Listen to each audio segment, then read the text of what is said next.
অনেক অনিয়ম হয়েছে আমি জানি, আমিও তো এগুলো নিয়ে আমিও চিন্তা ভাবনা করি। সো চেষ্টা থাকবে, সব কাজ কিন্তু একদিনে সম্ভব নয়। এটা কিন্তু আমার একটা বিরাট দায়িত্ব হবে যে সিস্টেমটা ঠিক মতো কাজ করছে কিনা এটা এনশিওর করা দরকার।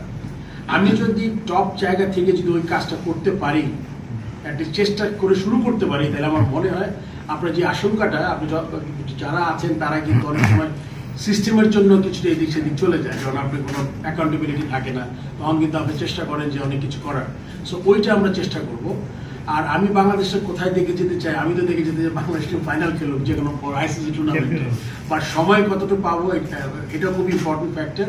আমি আপনাকে বলছি, ভালো কাজ শুরু করলে কিন্তু আপনি রাতারাতি পাবেন না, আপনি রাতারাতি সাফল্য পাবেন, এটা একটা ফ্লুক হয়।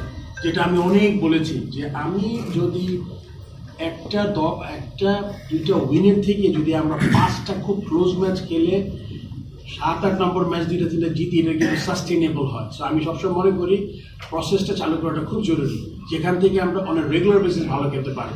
সবার আগে প্লেয়ার আর সিলেকশন কমিটি সাধুবাদ পাবে, তার পিছনে আমি দাঁড়াবো যে আমি তাদের কাজ করার সুযোগ তৈরি করে দিচ্ছি। এটা হলে আমার দিক থেকে তাকে যতটুকু। আপনি জানেন আমাদের যে চেয়ারম্যান আছে সিলেকশন কমিটির, সে দীর্ঘ অভিজ্ঞ একজন লোক, সে তাকে কাজ করার সুযোগ দিতে হবে, কারণ আমি তো ডিরেক্টরদের আন্ডারে কাজ করেছি। সো আমার কিন্তু তখনও কিছু কোয়েশ্চেন ছিল যে এটা এরকম কেন, এরকম হচ্ছে কেন, এরকম হলে হওয়া উচিত না। আমি চেষ্টা করি বলে ঠিক মতো করতে পারি, ওইভাবেই আগানোর চেষ্টা করবো আর কি।